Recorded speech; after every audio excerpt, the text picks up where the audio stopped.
Фёкла Егорова родилась в 1926 году в местности Хараялах в Титаринском наследии. Юность героини сюжета пришлась на годы войны. В то время ее мать работала на ферме и присматривала за стадом телят в 60 голов. А Фёкла при помощи 2 бычков несколько раз в день привозила им корм. Однако этих бычков завезли откуда-то из другого региона, и они понимали только русский язык.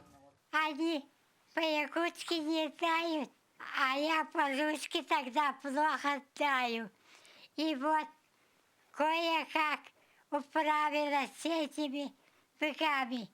Несмотря на почтенный возраст, 98 лет и проблемы со зрением, посещает мероприятия. Например, недавно она приняла участие в торжественном митинге ко Дню Победы.